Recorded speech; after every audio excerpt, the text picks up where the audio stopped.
This channel does not promote any violent, harmful, or illegal activities. All content provided by this channel is meant for an educational purpose only. এই মুহূর্তে একটা চাঞ্চল্যকর খবর এসে পৌঁছেছে আমাদের কাছে। গলফ গ্রিনে বাড়ি থেকে উদ্ধার হয়েছে যুবক যুবতীর দেহ। জানতে পারা যাচ্ছে যে লিভ ইন সঙ্গীর জোড়া দেহ উদ্ধার হয়েছে। খুব স্বাভাবিকভাবে এই ঘটনায় রহস্য। আরও দুই যুবক যুবতীকে উদ্ধার করে নিয়ে যাওয়া হয়েছে থানায়। ঘর থেকে উদ্ধার হয়েছে মাদক জাতীয় সামগ্রী। আমার সহকর্মী সুশোভন এই মুহূর্তে আমার সঙ্গে রয়েছেন। সুশোভন, প্রথমে আমি জানতে চাইবো, এই যে গলফ গ্রিন এলাকায় এই যুবক যুবতীর দেহ পাওয়া গিয়েছে, তারা লিভ ইন পার্টনার ছিলেন বলে জানতে পারা যাচ্ছে। তারা কি গলফ গ্রিনের বাসিন্দা না অন্যত্র বাসিন্দা? গলফ গ্রিনে ভাড়া নিয়েছিলেন, একটু ডিটেইলে আগে বলো। দেখো, তারা গলফ গ্রিনের বাসিন্দা নয়। যে যুবক সে তিলজলার বাসিন্দা এবং যুবতী রামগড়ের বাসিন্দা। গলফ গ্রিন থানার অন্তর্গত যে অরবিন্দনগর, এই চারতলা যে বিল্ডিং, এখানে তিনতলাতেই মহলি সান্যাল 21 বছর বয়স ও মোহাম্মদ দিলশাদ 26 বছর বয়স, এই দুজনের দেহ উদ্ধার হয়। আর আজকে সকালবেলায় মূলত পচা গন্ধ পাওয়ার পরই কিন্তু স্থানীয়রা পুলিশে খবর দেয় এবং পুলিশ ঘটনাস্থলে এসে কিন্তু দেহ উদ্ধার করে এবং দুজনকে ইতিমধ্যে আটক করে জিজ্ঞাসাবাদ করা হচ্ছে। একটি ছেলে একটি মেয়ে। পুলিশ সূত্রে খবর যে ঘরের মধ্যে কিন্তু একাধিক মাদক জাতীয় জিনিস পাওয়া যায় এবং সে মাদক তারা সেবন করেছিলেন কিনা সেটাও কিন্তু ইতিমধ্যে জানার চেষ্টা। আটক যাদেরকে করা হয়েছে যে দুজনকে, তারা কারা? তারা এই দুজনের কে হয়? এসেছিল তো 11টার সময় পুলিশ এসে তখন আর কি বডি পাওয়া যায়। 2 ঘন্টা যেহেতু বেরোচ্ছিল, পাশের বাড়ির লোক ফোন করে পুলিশকে, অ্যান্ড এসব দুজনকে বডি পাওয়া যায়। দুজনকে নেশাগ্রস্ত অবস্থায় পাওয়া যায়, তাদের ধরে নিয়ে গেছে পুলিশ। আর দুজনের বডি তো এখন যেটা বের করে, হ্যাঁ দুজন। যে দুজনকে নিয়ে যাওয়া হলো তারা কি তাদের সঙ্গে থাকতেন? হ্যাঁ, মানে আজকে তো হয়তো ছিল, মানে তাদের সাথে হয়তো থাকতো না, কিন্তু তারা ছিল, এখানেই ছিল। যখন ভেতরে বডি যখন পাওয়া যায় তখনও ভেতরে ওরা দুজন যাদের নিয়ে যাওয়া গেল পুলিশ, তারা কি যুবক যুবতী দুজনে? হ্যাঁ, দুজন যুবক যুবতী, ইয়ং ছেলে। আর এখানে যাদের দেহ উদ্ধার হলো তারাও একজন ইয়ং, একটা ইয়ং মেয়ে, একটা ইয়ং ছেলে। মেয়েটার বয়স খুব বেশি হলে 21 হবে, ওনার মার খবর থেকে যা শুনলাম। আর ছেলেটার বয়স 30 হয়তো। এখানে কি সকালবেলা যখন গন্ধ পাচ্ছিলেন তখন পুলিশে জানান আপনারা? পুলিশে, হ্যাঁ, পুলিশ এসে কি দেখলো? পুলিশ এসে দেখলো যে বডি আছে। দেন এই, কিন্তু ওই যে দুজন, তারা কি এখানেই ছিল? এখানেই ছিল, হ্যাঁ, সেই ঘরের মধ্যেই? সেই ঘরের মধ্যেই ছিল, রুমেই ছিল।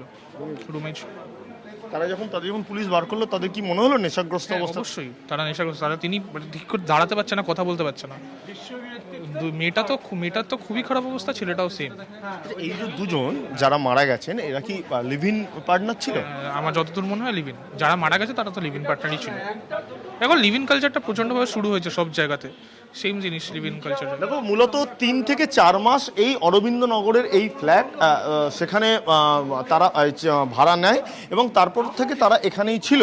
এবং যে দুজনকে ইতিমধ্যেই জিজ্ঞাসাবাদ শুরু করা হয়েছে, সেই দুজনের থেকে জানার চেষ্টা করা হচ্ছে যে মূলত তারা কখন এসেছিল এবং কি ঘটনা ঘটেছিল সেটা জানার চেষ্টা করা হচ্ছে। পুলিশ সূত্রে খবর যে একাধিক মাদক জাতীয় জিনিস সেগুলো ঘরের মধ্যে পাওয়া গেছে এবং দেহ ময়নাতদন্ত করার পরে কিন্তু স্পষ্ট হবে। যদিও পচা গন্ধ ছেড়েছে, তাই পুলিশের অনুমান যে এই ঘটনা একেবারে শুধু গতকাল রাত্রে না, তার আগে, অর্থাৎ অনেকগুলো ঘন্টা পেরিয়ে গেছে, তার আগেই হয়েছে। কিন্তু যেহেতু গন্ধ ছাড়েনি, তাই প্রতিবেশীরা জানেনি। আর যে দুজনকে ইতিমধ্যে জিজ্ঞাসাবাদ করেছে, এই বাড়িটায় 2টি ছেলে 2টি মেয়ে ছিল, অনেক দিন ধরেই রয়েছে এবং এরা চরম নেশাগ্রস্ত। ছেলের বাবা মুসলিম, তারা থাকে পাকসার কাছে, মেয়ের মা থাকে রামগড়। যারা মারা গেছে আমি তাদের কথা বলছি। আরেকটি ছেলে একটি মেয়ে বেঁচে আছে, তাদের পুলিশে গাড়ি করে নিয়ে গেছে। দুজনে বডি, তার মধ্যে একজন বডি দুটোই পড়েছিল, ছেলে মেয়ে। কিন্তু চরম নেশা করে এই সমাজটাকে পেঁচিয়ে দিচ্ছে যারা এই ধরনের ইয়ং। হ্যাঁ, একদম কম্পালসারি, জেনুইন। এবং সমাজকে আমি একটাই কথা বলি, একটা ছেলে একটা মেয়ে মারা গেল, ছেলেটি, আমি মেয়ের মা, ছেলের মায়ের সঙ্গে কথা বললাম, তাদের বয়স হচ্ছে অ্যাভারেজ বয়স 25-26 বছর বয়স।